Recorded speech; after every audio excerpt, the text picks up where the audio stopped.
Un séisme se manifeste par un mouvement du sol, ce qui génère une action sismique qui sollicite le bâtiment.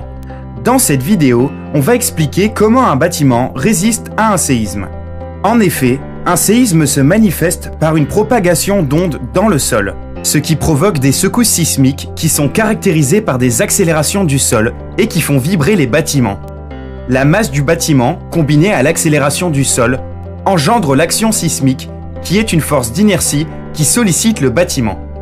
Ainsi, la force sismique dépend de la masse du bâtiment et de l'accélération du sol qui est relative à une région donnée. Et par conséquent, le bâtiment lourd subit des forces sismiques plus grandes que le bâtiment léger.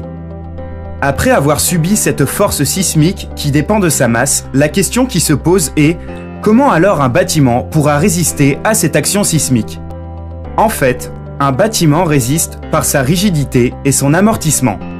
En effet, un bâtiment résiste grâce à sa rigidité qui dépend principalement des caractéristiques des matériaux et de la géométrie de ses éléments porteurs. La rigidité définit la force de rappel ou la force élastique, F, qui est égale à K fois V. La rigidité permet de limiter les déplacements. Si la rigidité est grande, les déplacements seront faibles. L'autre paramètre, aussi important que la rigidité, qui contribue à la résistance, c'est l'amortissement. Il est représenté par un coefficient C, et c'est une caractéristique du bâtiment. L'amortissement permet de dissiper l'énergie sous forme de chaleur et réduit ainsi l'amplitude des oscillations du bâtiment avec une force résistive qui est proportionnelle à la vitesse du mouvement. À part la masse, la rigidité et l'amortissement, est-ce qu'il y a d'autres paramètres qui influencent la réponse sismique des bâtiments?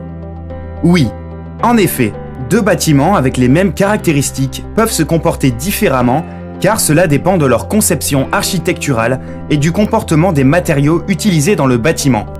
La conception architecturale définit la forme globale du bâtiment, la répartition de la masse et de la rigidité, en plan et en élévation. Cette conception influe sur la réponse sismique.